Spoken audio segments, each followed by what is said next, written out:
et bienvenue sur Harmonie TV, la chaîne où l'harmonie est un art de vivre.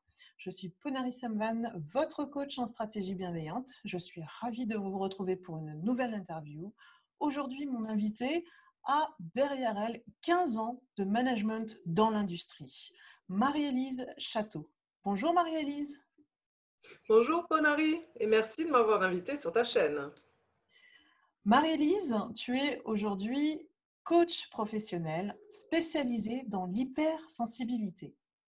En France, en Allemagne, en Suisse, où tu as domicilié ton activité près de Bâle, tu accompagnes les personnes hypersensibles en transition professionnelle et les invites à réveiller en elles ce qui les anime pour se réaliser avec ce que j'appellerais cette potentialité parfois vécue comme un handicap lorsque ces personnes n'ont pas identifié en elles cette nature hypersensible. Tout d'abord, peux-tu nous parler de toi un petit peu et nous raconter comment tu as eu l'idée de te consacrer à l'hypersensibilité dans ton activité? Ça veut dire quoi en fait, être hypersensible au quotidien? Donc, pour parler de moi, j'ai fait 15 ans dans l'industrie en tant que manager de projets et puis de labo dans différents pays d'Europe. Alors, j'aime bien l'image, ça permet de comprendre vite. Je me sentais, il y avait des hauts et des bas, c'était intense, beaucoup de moments intenses, des hauts et des bas. Je me sentais parfois un peu comme un poisson dans l'eau, un peu trouble. C'est-à-dire que voilà, il se passait des trucs que je ne savais pas ce qu'il fallait faire pour réajuster. Je n'arrivais jamais à trouver vraiment ce qu'il fallait faire. Et je suis sortie de l'industrie parce que je sentais bien que j'étais à côté de ce que je devais faire. J'étais très intéressée dans tout ce qui était transverse déjà, que les départements s'entendent bien les uns avec les autres, que avoir des bons contacts avec les gens. Voilà, ça c'était vraiment mon point fort. Mais des fois, ça ne matchait pas avec ce que les gens voulaient autour de moi. Donc, du coup, je suis sortie et eh bien, c'est en sortant que j'ai découvert le coaching parce que j'avais vraiment la tête dans le guidon et je ne savais même pas ce que c'était le coaching. Et je me suis dit, mais c'est ça en fait que j'aurais cherché pour prendre du recul, avoir cet œil extérieur. Et peut-être que je serais encore en poste si j'avais trouvé ça. Et du coup, j'ai fait la formation de coaching. Alors voilà, avec tu connais, hein, la culture du positif, tout ce qu'on apprend, les outils, c'est génial. Donc déjà, j'ai fait mon développement personnel moi-même, hein, comme tous les gens qui font d'abord le coaching. Et ensuite, eh bien, en 2017, j'ai créé ma boîte, en même temps que j'ai créé une association. Alors, pour ma boîte, les gens qui venaient me voir, eh bien, ils faisaient un effet miroir très fort avec moi. Je me suis dit, ils ont les mêmes soucis que moi j'avais quand j'étais en poste, et pourtant, je pensais quand même être quasiment la seule à avoir ces soucis. Et puis, au bout du compte, je me suis rendu compte que le point commun, c'était l'hypersensibilité.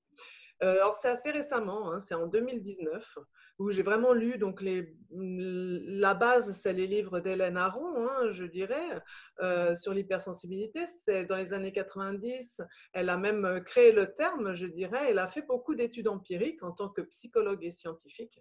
Et donc, j'ai beaucoup lu, j'ai fait ce qu'il faut faire, hein, c'est-à-dire l'acceptation, pardonner, hein, aux gens et même remercier, en fait, des gens qui, sur mon chemin, m'avait fait souffrir, mais avait mis en lumière ce que tu disais très bien.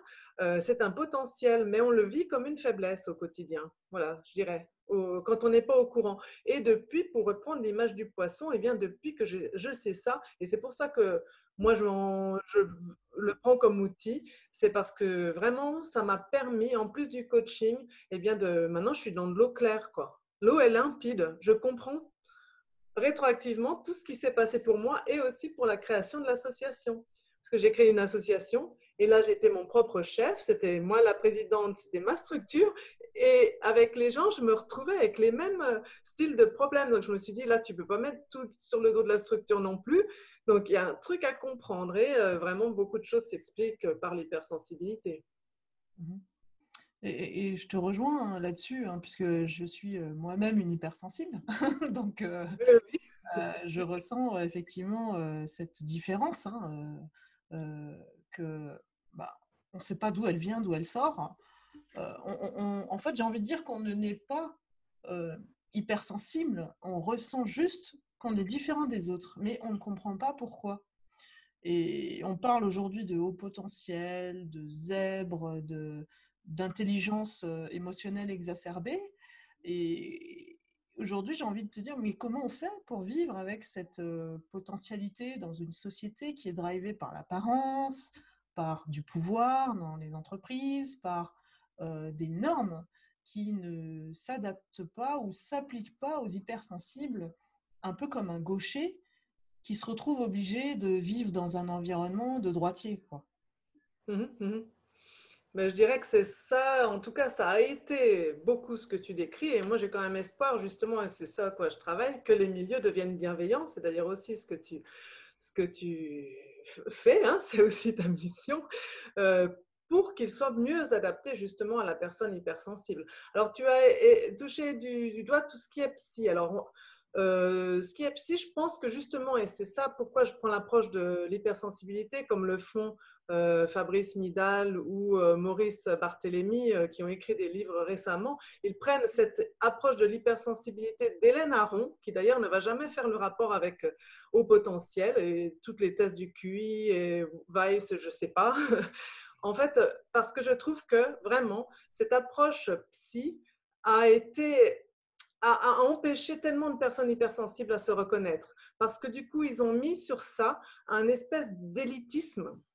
Et la personne hypersensible, en tout cas celle qui m'intéresse, c'est-à-dire celle qui se cogne un peu partout et dans le trouble et que je peux aider parce qu'elle est sur le chemin que j'ai parcouru moi, eh bien, elle n'est pas attirée par cette étiquette de prestige, que certains, la douance, voilà, tout ce qui est la douance, moi je ne suis pas trop attirée par ça.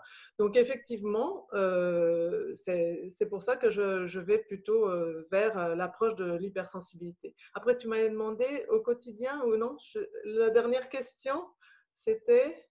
En fait, c'était un peu de situer comment on sait qu'on a un hypersensible au quotidien, comment concrètement on se retrouve entre hypersensibles, puisque maintenant il y a même des groupes qui existent hein, autour de ce concept ou de cette nature, je ne sais pas comment l'appeler, parce que en fait Très de caractère des fois. En tout cas, c'est voilà, c'est très physiologiquement… caractère.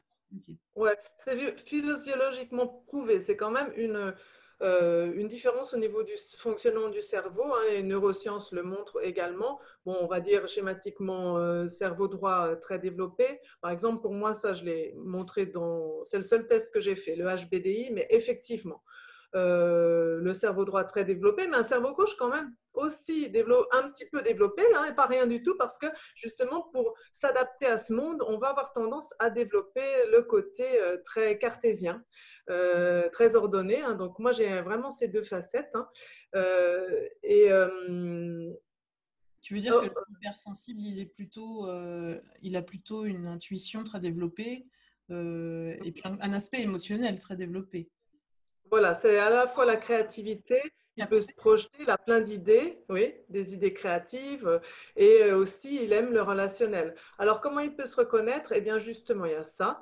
Euh, il perçoit son monde, son environnement par les cinq sens de façon très forte, plus forte que les autres. Si bien qu'en général, il y a un sens qui est très développé. Si je prends mon exemple, moi, où c'est vraiment flagrant, flagrant. Dans un environnement, j'étais un jour dans un vieux cloître, ou je ne sais plus, en tout cas un bâtiment très ancien, et il avait plu, c'était au printemps. C'était justement pendant ma formation de coaching, donc je n'étais pas encore au courant. Mais là, je me suis dit, il y a vraiment un truc. Je rentre dans ce bâtiment, cette odeur de moisi, elle m'agresse en fait, je la sens sur toute ma peau et je la respire, c'est très fort pour moi. Je vais vers le groupe de gens qui attendaient, je leur dis, oh là là, cette odeur de moisi, pour moi c'est intenable quoi. C'est intenable, je n'ai pas dit pour moi. Et là autour, les 10 personnes ne sentaient rien. Et là, je me suis dit, là, il y a vraiment un truc, parce que pour moi, c'était flagrant. Donc voilà, c'est pour prendre l'exemple, les grands cuisiniers, ils vont avoir le goût très développé. Quoi. En général, ce sont des gens qui ont un des cinq sens très développé. Ça, c'est une chose, mais l'inconvénient de tout ça, pour schématiquement dire ça, c'est que notre monde autour de nous étant basé sur les 80%, puisque les hypersensibles représentent entre 15 et 35%, on va dire 20% de la population, le monde autour de nous est basé sur la majorité, donc les 80%, et eux, ils vont avoir besoin de sensations. Ils vont avoir besoin de lumière partout. Ils vont avoir besoin des sons forts et des choses peut-être plus violentes à la télé, par exemple, pour ressentir les choses. Et du coup, ce monde-là, eh bien, il peut agresser au quotidien. C'est bien d'en prendre conscience. On parle de seuil d'irritabilité plus bas pour les personnes hypersensibles. C'est bien d'en prendre conscience, qu'elles sachent. Alors, c'est par le corps, hein, mais ça, je le vois dans les groupes que j'organise. C'est vraiment après apprendre à écouter ce que nous dit notre corps, les signes qui disent que attention, là, tu vas risque d'éclater parce que c'est soit de la colère, soit voilà, ça peut être vraiment très fort. Ou il y a des gens qui bloquent complètement, mais alors là, quand la soupape va sauter, ça va être horrible. Donc vraiment, c'est pas bon cette gestion des émotions-là. Donc c'est s'en rendre compte et puis se retirer simplement du monde. La personne hypersensible, elle peut se reconnaître du fait qu'elle doit se retirer des gens. Parfois, c'est bénéfique pour elle, mais paradoxalement, c'est quelqu'un qui est très sociable. Et ce paradoxe-là, certains ont du mal à le comprendre. Mais en fait, voilà, je peux prendre ça comme symbole parce que j'organise aussi des groupes. Rien que le fait de comprendre ça, ça soulage en fait. Parce qu'on En se fait, dit, j'ai qu'est-ce envie de que dire, c'est un peu comme un portable, on a besoin de recharger ses batteries loin du monde, de la foule, parce qu'effectivement, la foule épuise. Et je me retrouve tout à fait dans ta description, hein. C'est-à-dire qu'on a besoin des autres de loin. C'est un peu contradictoire, mais on a besoin aussi de cette solitude pour se ressourcer et mieux appréhender le monde, parce qu'on a un univers qui est complètement différent des autres et d'ailleurs incompris de ces personnes dont tu parles, les 80%, qui sont plutôt pragmatiques, logiques, qu'on retrouve notamment dans l'entreprise. Et quand on est hypersensible dans une entreprise, ces personnes-là ne comprennent pas on n'est pas du tout intéressé par le pouvoir ou l'ambition ou quoi que ce soit. Nous, on veut juste avoir notre place de manière égale et puis pouvoir collaborer avec les uns et les autres, ce qui est très difficile quand on est face à des responsables ou des personnes qui sont plutôt dans cette avidité de pouvoir et exercent effectivement parfois un abus par rapport à notre nature à nous, puisque nous, on est plutôt dans la collaboration, pas dans le conflit ou la compétition. Oui, tout à fait. Tout à fait, c'est un bon point. Je peux illustrer ce que tu dis, hein. C'est effectivement ça, parce que la personne hypersensible, un de ses grands points, c'est d'être perfectionniste, très consciencieuse. Et justement, dans l'entreprise, et comme elle a quand même des capacités assez fortes, déjà, le peu qu'elle peut faire, c'est déjà beaucoup pour les autres. Mais en plus, elle, comme elle ne va pas recevoir les signes de reconnaissance qu'elle attend, elle va en faire encore plus. Et alors là vient l'incompréhension, parce que la personne hypersensible, elle a sa propre grille de valeurs qui ne coïncide pas forcément et souvent pas du tout avec la structure en fait. Et les gens autour d'elle, comme tu dis, ils vont se dire, mais attends, qu'est-ce qu'elle veut, où est-ce qu'elle veut aller, quoi. Ils ont Ce sont l'impression que des ça incompris, quoi. est fait pour être, voilà, pour être promu, pour être plus payé. Et en fait, en faisant ça en plus, elles ne reçoivent pas les signes de reconnaissance parce que pour les chefs, ben, elles en font un peu trop, c'est un peu trop dur à défendre au bout d'un moment. Et puis les gens au même niveau, ils peuvent être très jaloux et puis commencer à tirer à boulet rouge. Donc effectivement, oui.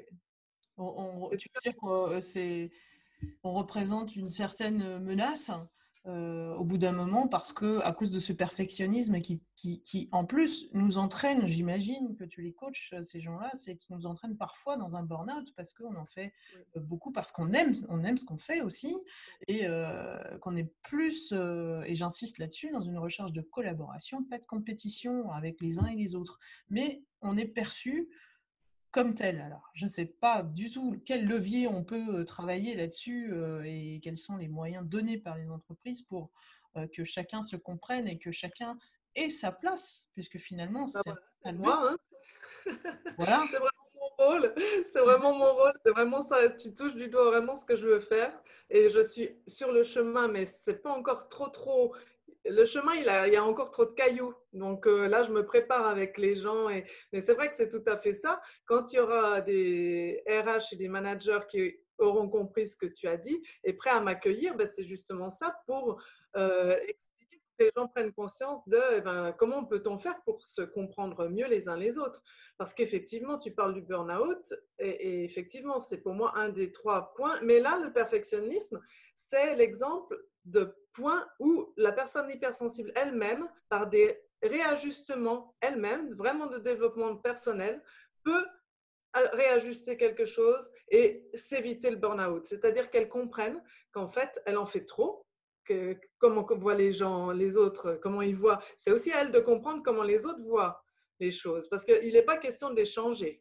Elle a aussi souvent l'idée qu'elle va pouvoir changer le monde, hein, et des fois, il faut voir où sont ses propres limites.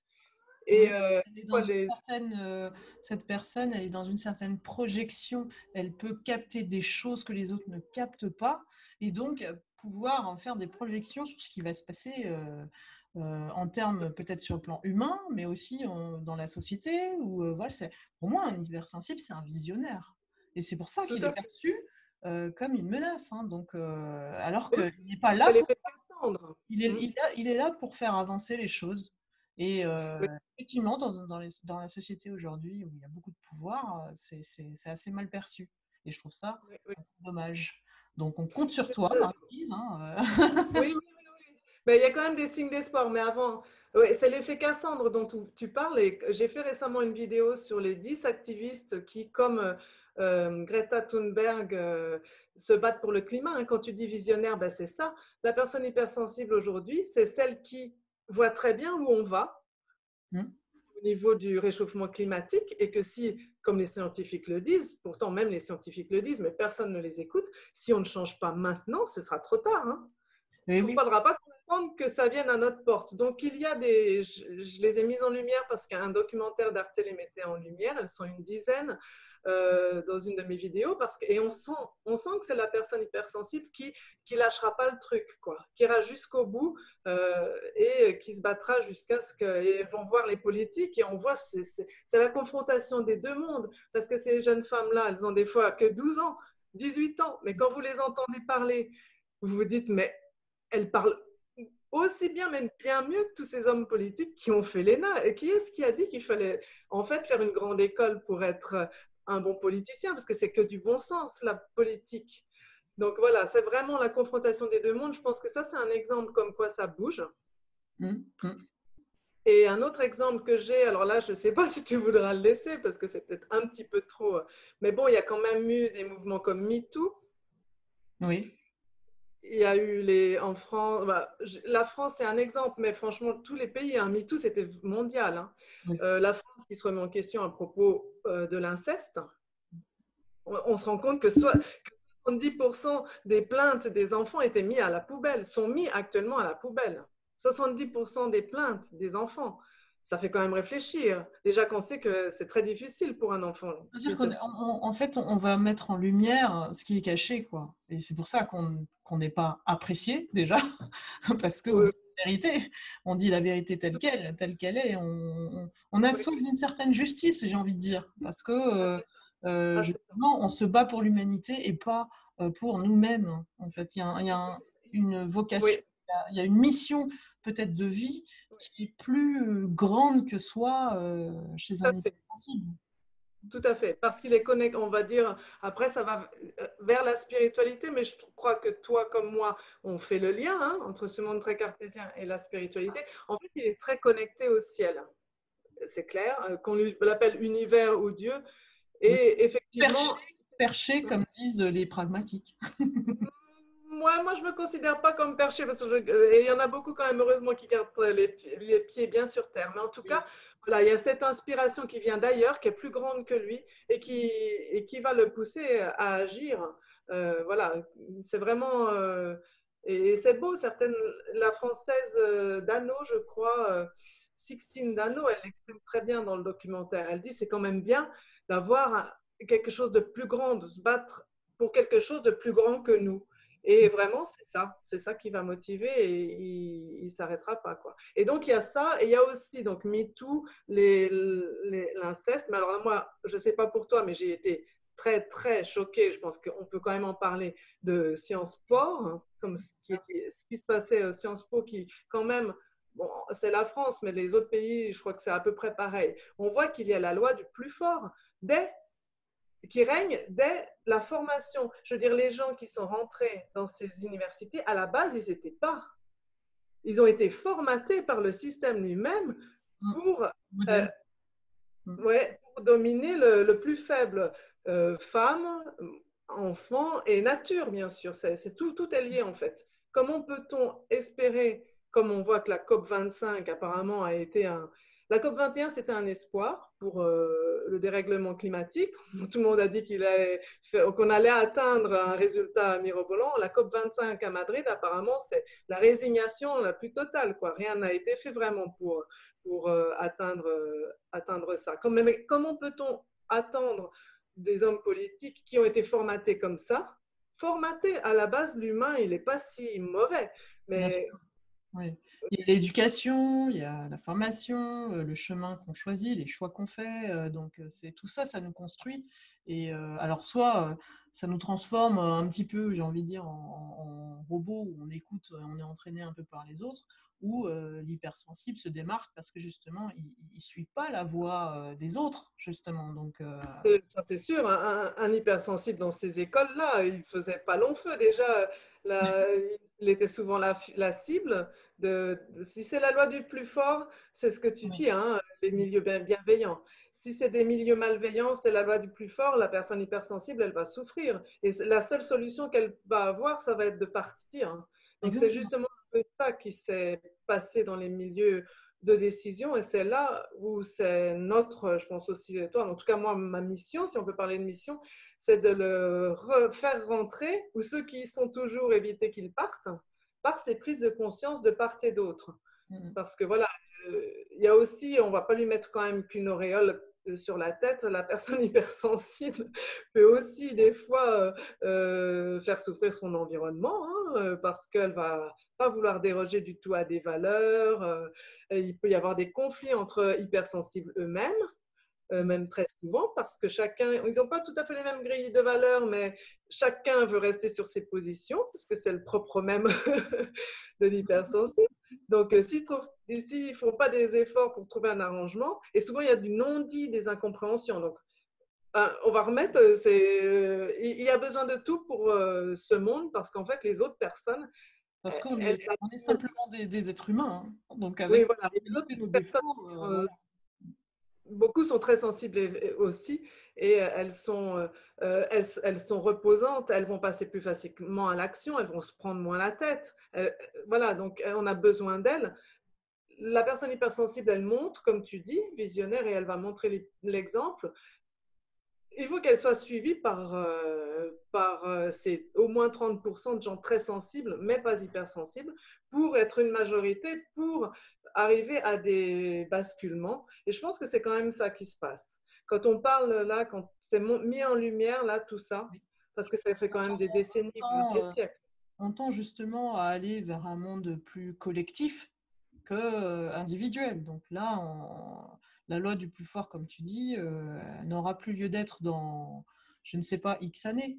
Là, Oui. je parle dans mes ressentis à moi, c'est-à-dire dans Mhm. ce que je ressens en termes d'énergie Oui, oui, oui. qui habite les Oui, gens, en fait. oui, parce qu'il y a la Terre qui vibre aussi plus haut, hein, si on va dans Voilà, les énergies, un mais taux ça, c'est vibratoire qui nous élève hein, forcément, chacun à notre niveau, puisque on est oui. tous pareils en tant qu'être humain, mais on n'est pas pareil dans le sens de niveau de conscience, de développement personnel. Et Voilà, chacun mais là, doit il y a faire une son montée. chemin. Mm.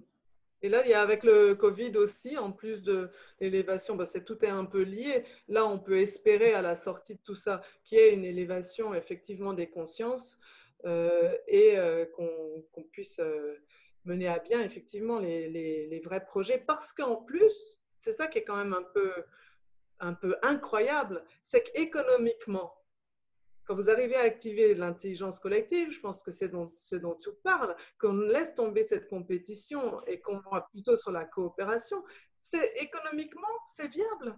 Bien sûr, ça va être beaucoup mieux vécu, moins de guerres, moins de, moins de Et conflits. euh, voilà, les gens sont plus heureux et du coup, ils travaillent mieux aussi. bien sûr. Donc, économiquement, c'est viable. Alors, il y a en fait, on est un peu enlisés dans des croyances vraiment collectives, qu'il faut être meilleur que l'autre. En fait, on n'est pas dans l'abondance encore, c'est ça, hein. Non, C'est l'abondance. je suis assez d'accord avec toi. Mm. Et pour revenir à l'hypersensibilité, quel conseil tu donnerais à ces personnes comment ça se passe une séance avec toi? Alors, avec une séance avec moi, disons que maintenant que j'ai bien compris tout ça, eh bien, ça permet de prendre des raccourcis, en fait, de ce que je faisais avant. Eh bien, c'est prise de conscience que c'est l'hypersensibilité, que c'est à accepter. Voilà, le processus, il est toujours le même, hein, même pour les autres personnes, hein. Mais ça permet justement cette acceptation de soi, arrêter de se battre sur quelque chose qu'on veut changer, mais au contraire, comme tu disais, prendre conscience que c'est un potentiel, une richesse, et faire sienne à accepter les aléas qui vont aller avec. Moi, je prenais l'exemple pour moi de rougir. Beaucoup d'hypersensibles rougissent parce qu'ils voilà, ils essaient toujours d'être dans le moule, mais il y a toujours un petit truc qui ne vont pas faire bien avec ce perfectionnisme. Et une des réactions, ça peut être le rougissement. Eh bien, du jour où j'ai compris que finalement, c'était plutôt une force de montrer aux autres que j'avais cette vie au fond de moi et ces émotions, eh bien, je rougis beaucoup moins. Mm. Je- En fait, c'est parti. Et comme c'est pas le style de truc qu'on peut faire facilement, quoi, c'est vraiment, c'est pas jouer. Voilà, la personne Et être hypersensible, elle joue pas. être simplement soi-même, en fait. Oui, c'est ça, c'est ça. Et bien sûr que, en fait, sur son chemin, beaucoup de personnes, et c'est là, moi je me vois un peu comme un accélérateur, parce que la personne hypersensible, elle va finir par s'épanouir de toute façon, mais c'est dit aussi dans les livres, vers les 45 ans, 40-50 ans, elle va trouver, parce que le temps a passé, les expériences sont passées, elle a commencé à elle s'enlève son masque social, en fait. Mm. Mm. Elle s'est libérée grâce à l'expérience et au temps de son masque social. Mais par contre, ce que je voudrais dire, c'est quand même dommage d'attendre tout ça. Et je pense que là, on est à un moment charnière où les jeunes, ce serait pas bon qu'ils attendent tout ça parce qu'on a besoin d'eux en bonne santé maintenant. Et le problème, c'est qu'on voit, là, moi, j'ai vraiment mal au cœur de voir la situation des étudiants parce que j'entends 20% qui parlent vraiment très négativement, qui sont dans une détresse, une angoisse existentielle qui est complètement normale chez la personne hypersensible. Je pense que ceux qui vont le plus mal de nos étudiants, ce sont des personnes hypersensibles. Et là, je me sens un peu impuissante. J'ai essayé, mais c'est peut-être trop tôt pour eux et les universités font barrière. Mais c'est vraiment dommage. Si seulement quelqu'un leur disait, ben, c'est ça, en fait, Mm. tu as une richesse en toi, là, tu la vis très difficilement, là, tu te fais du souci parce que tu as l'impression que ton avenir est foutu si ton année est foutue, mais en fait, c'est pas ça la vie. C'est ça, leur redonner espoir et faire qu'ils ne nous échappent pas, parce que le monde a besoin d'eux. Bien sûr. Mm. Eh ben, Et c'est écoute, vraiment dommage que… on va compter sur toi en porte-parole Et euh, surtout, pour et l'idée ces jeunes sur le bon chemin. écoute, mais c'est très difficile. Je suis déconnectée d'eux. Moi, j'ai des filles, mais elles ont que 10 et 12 ans. Si bien que c'est vraiment une tranche de la population avec laquelle, pour l'instant, je n'ai aucun contact. Et j'ai essayé, mais c'est pas évident parce que l'hypersensibilité est encore vue comme une faiblesse. Donc, on ne veut pas être faible. Quand on est étudiant, qu'on est jeune, on veut être dans le moule et bien vu. Et c'est tout à fait normal. Donc, il va falloir Je attendre pense quand qu'au même. niveau de leur croissance personnelle, ils ne sont pas du tout dans cette approche. Je te Non. rejoins assez dans l'âge environnant où on se découvre complètement, c'est 40, 45 ans, 50, et là, on booste tout dans la joie de vivre, hein. Moi, c'est ce que je fais Oui, aujourd'hui. oui, tout à fait. Oui, oui, t'en es Finalement, le but de un la bon vie, c'est de vivre simplement et bien, hein.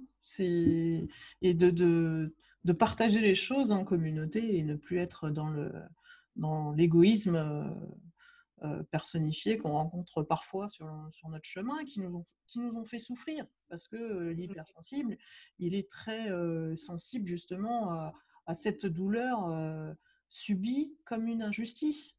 Donc, et je pense qu'on a besoin de faire du chemin collectivement pour comprendre ce trait de caractère, cette exemple. nature qui a besoin d'être accompagnée, guidée, tout simplement. Oui, tout à fait, tout à fait. Et voir ça vraiment comme, comme tu dis, un potentiel. voilà, hein, c'est les gens de, en fait, c'est les gens de lumière qui sont du coup, ouais, connectés. Ça fait peut-être un peu trop, mais voilà. Voilà, c'est à la fois beau, c'est à la fois puissant, mais c'est à la fois ça se retourne, ça peut se retourner contre eux. Donc c'est voilà, vraiment essayer d'enlever à la personne hypersensible ces artefacts, ces effets secondaires en fait, qu'elle Oui, apprenne à vivre j'ai avec. envie de dire par expérience, et puis bon, moi je coach pas mal aussi, c'est qu'il y a un trait commun aussi dans l'inverse, c'est-à-dire que si on aide trop, il faut aller chercher à moins aider.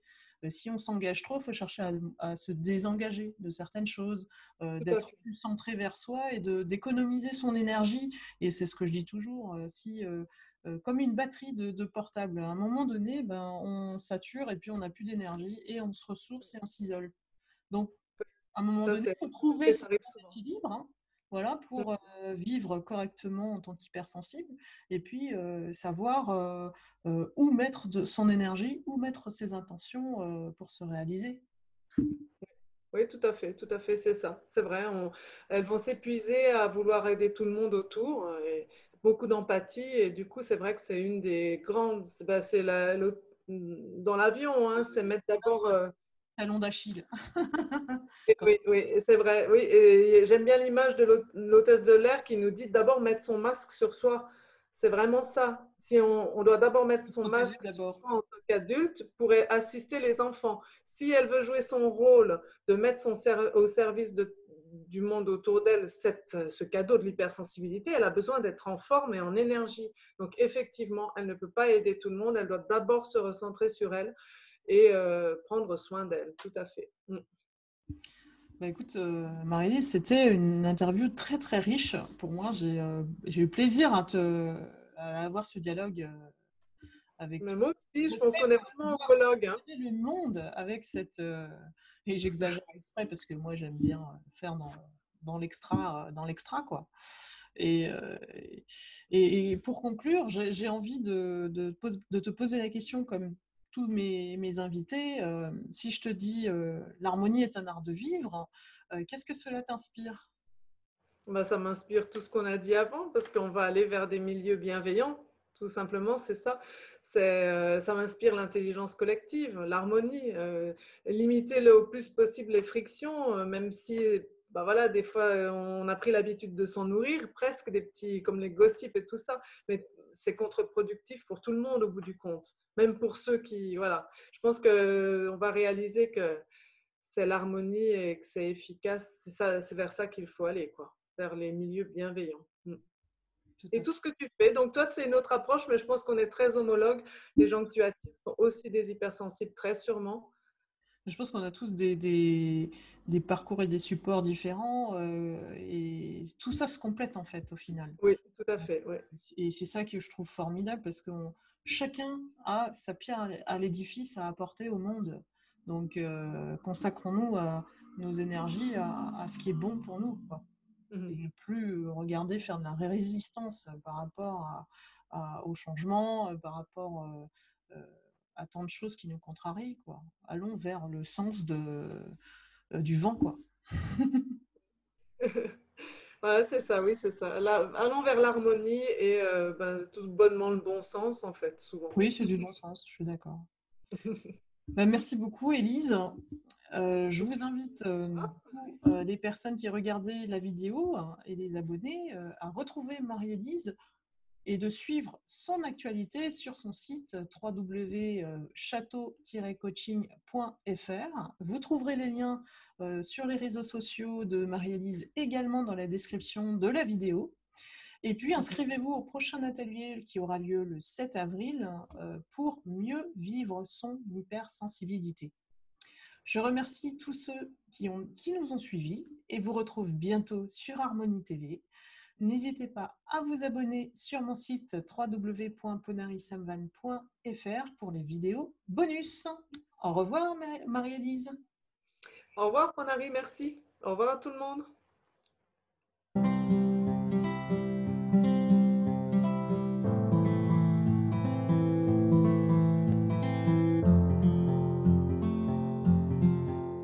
Mmh.